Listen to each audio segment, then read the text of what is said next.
जब मैंने कोटा में सरकारी नौकरी की कोचिंग शुरू की थी। जब मैंने कोचिंग लेनी शुरू की तो मुझे नहीं पता था कि ये लड़की मेरे ही बैच में एडमिशन ले लेगी, क्योंकि मैंने उसे तब देखा था जब मैं अपने दोस्त के साथ एडमिशन के लिए गया हुआ था। हम दोनों काफी जल्दी घर से निकल गए थे। हम दोनों ने काफी सेंटर पर जाकर बातचीत की, लेकिन दिमाग तो जैसे बंद ही हो गया था। फिर हमने सोचा कि जहाँ भी जाएंगे आर पार करके आएंगे, तो हमें वहाँ अच्छा भी लगा और हमने वहीं एडमिशन ले लिया। फिर हम दोनों को काफी भूख लग रही थी, तो हम दोनों एक होटल में चले गए। मैंने ऑर्डर देने के लिए वेटर को आवाज लगाई तो उसने भी मेरे साथ आवाज लगाई। मुझे उसका चेहरा नहीं दिख रहा था, पर आवाज से लगा कि काफी मस्त लड़की होगी। तो मैंने उठकर उसे देखने की कोशिश की और मैं उसे देखता ही रह गया। उसने काली शर्ट और नीली जीन्स डाल रखी थी। मेरा तो मुंह खुला का खुला ही रह गया था। फिर मेरे दोस्त ने आवाज दी तो मैं वापस बैठ गया। उसने पूछा क्या हुआ, तो मैंने मजाक में कह दिया बेटा तेरी भाभी बैठी है वहाँ। मैंने तो मजाक में ही ये बात कही थी, पर वो सच में ही उसकी भाभी बन गई। 21 नवंबर से मेरी क्लास शुरू हो गई। मेरे शुरू के कुछ दिन तो बस यूं ही चले गए। कुछ नए दोस्त बन गए थे और मैं भी उस लड़की को भूल गया था। मैं अपनी लाइफ और स्टडी एंजॉय कर रहा था। वो मुझे एक दिन डीटीसी की बस में मिली। मैं उसके आगे खड़ा था तो उसने पीछे से कहा, आपको उतरना है क्या? मुझे वही आवाज दोबारा सुनने को मिली तो मैं भी तुरंत पीछे पलट गया और देखा तो वही लड़की मेरे पीछे खड़ी थी। मैंने उससे कहा नहीं, मुझे नहीं उतरना, और मैंने उसे आगे कर दिया। उस दिन तो वो मुझे फिर नहीं दिखी, पर अगले दिन मैंने उसे सीढ़ियों पर मेरी ही क्लास में जाते हुए देखा। जब मैंने उसे सीढ़ियों पर देखा तो उसने भी मुझे देख लिया और बस हल्की सी स्माइल दी कर बढ़ गई। जब वो क्लास में गई तो मैंने उसे ढूंढा, पर वो नहीं दिखी। जिन भाइयों ने कोटा में कोचिंग ली होगी उन्हें पता होगा, वहाँ कुत्तों की तरह रखा जाता है स्टूडेंट्स को। खैर आगे बढ़ते हैं। अब उसका और मेरा मिलना लगभग रोज ही होने लगा था। जब वो बस लिए इंतजार करती थी तो मैं उसके पास चला जाता था और उससे कुछ बात हो जाती थी। बात बात में ही उसने अपना नाम मुझे बताया था और मैंने उससे अपना। फिर एक दिन वो स्टैंड पर खड़ी क्लास में जाने लिए बस का इंतजार कर रही थी। उस दिन बस में बहुत भीड़ थी, तो मैंने उसे तो बस में चढ़ा दिया, पर मैं रह गया। मैं जैसे कैसे कोचिंग में पहुंचा तो पहले तो वो कुछ नहीं बोली। जाते वक्त मैं रोज की तरह उसके पास चला गया, पर मैं आज कुछ बोल नहीं रहा था तो वो खुद ही बोल पड़ी, मैं तो आज लेट हो जाती अगर तू ना आता। तो फिर उसने बात खत्म करके उसने मुझे थैंक यू कहा। मुझे तो जैसे करंट सा लगा। फिर बस आ गई तो मैंने उसे दोबारा चढ़ा दिया बस में। उसने फिर से कातिलाना स्माइल दी। मैं तो बस मरा जा रहा था। अब तक मैंने उसे बस दोस्त की तरह ट्रीट किया था, पर जो वो दिन ब दिन कर रही थी उससे तो मैं उसकी तरफ और भी आकर्षित हो रहा था। फिर अगले दिन उसने मुझे दूर से ही हेलो बोला। जो 2-4 बंदे वहाँ खड़े थे वे सभी मेरे तरफ देखने लगे। मैं जल्दी से उसके पास गया और उसे ई रिक्शा में ले गया। फिर मैंने उससे बातें करना शुरू किया, क्योंकि हमारे पास 2 घंटे थे क्लास शुरू होने।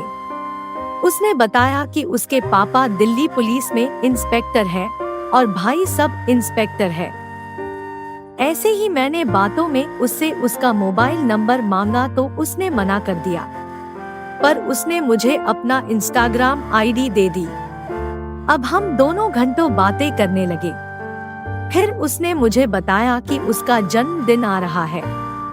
मैंने पूछा कब है, तो उसने बता दिया। फिर उसका जन्मदिन भी आ गया। मैंने उसे ट्रीट के लिए कहा तो पहले तो उसने मना किया, पर काफी कहने के बाद वो मान गई।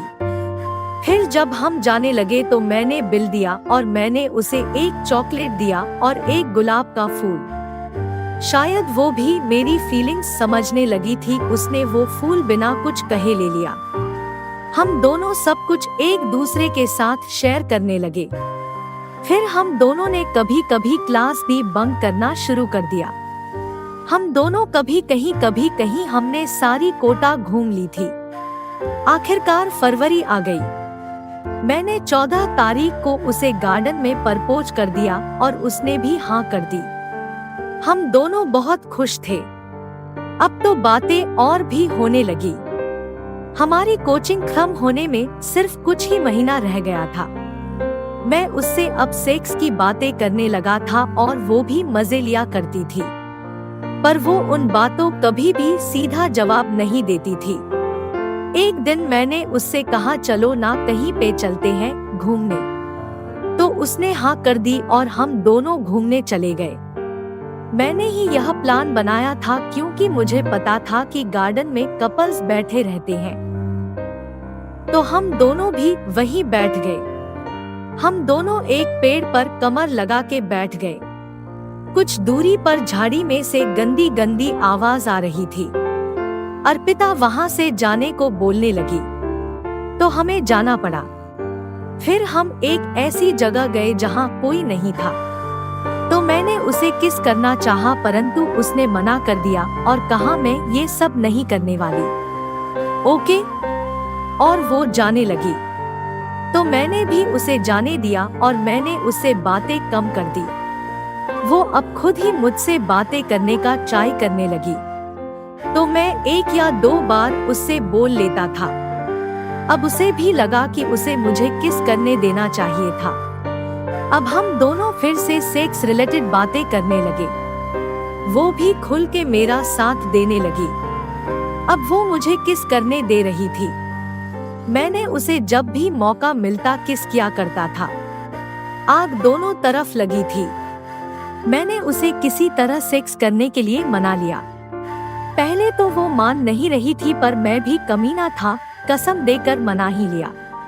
फिर अर्पिता ने पूछा हम कहाँ जाएंगे। मैंने कहा मेरे दोस्त का फ्लैट है, हम उस पर चले जाएंगे। फिर मैंने रात को ही अपने फ्रेंड को कॉल किया, पर उसने भी हाँ कह दी। अगले दिन हम दोनों 8 बजे ही उसके फ्लैट पे चले गए। उस दिन अर्पिता काफी हॉट लग रही थी। मैंने रूम का लॉक खोला और उसे बेड पे बिठा के कोल्ड ड्रिंक दी। अब मैंने उसके होठों पर अपने होंठ रख दिए, वो भी मेरा साथ दे रही थी। अब हम दोनों ने काफी देर तक ऐसे ही आपस में किस करना जारी रखा। अर्पिता भी मुझसे लिपट गई। मैंने 10 से 15 मिनट उसे किस किया, फिर हम दोनों अलग हो गए। फिर उसने आंखों ही आंखों में मुझे मंजूरी दे दी और मैं लगाना शुरू कर दिया। 25 मिनट के घापा घाप के बाद मैं झड़ गया। मैं एक तरफ होकर लेट गया। हम दोनों की सांसें बहुत तेज चल रही थी। हम दोनों पसीने में लथपथ थे। मैंने उसकी तरफ देखा तो उसके चेहरे पर एक संतुष्टि का भाव था। मैंने पूछा मजा आया। उसने कहा आज से मैं तुम्हारी हूँ और जब तुम कहोगे हम मजे किया करेंगे। मैंने उसे किस किया और उसके कपड़े उसे दिए। वो बाथरूम में जाकर थोड़ा ठीक ठाक होकर आई तो हम दोनों चल दिए। वो अपने घर चली गई और मैं अपने। मैंने उसे काफी बार किया है, लेकिन आज किसी कारण से वो मेरे साथ नहीं है। मुझे पता लगा कि मुझसे अलग होने के 2 महीने बाद ही उसकी शादी हो गई थी। अब मैं उसे कांटेक्ट करने की कोशिश नहीं करता। दोस्तों, अगर आपको यह कहानी पसंद आई हो तो अपने दोस्तों को शेयर करें और अगर आप चैनल पर नए हैं तो कैप्टन XYZ को सब्सक्राइब करें और नोटिफिकेशंस बेल दबाना ना भूलें। मिलते हैं नए कहानी के साथ, तब तक के लिए धन्यवाद।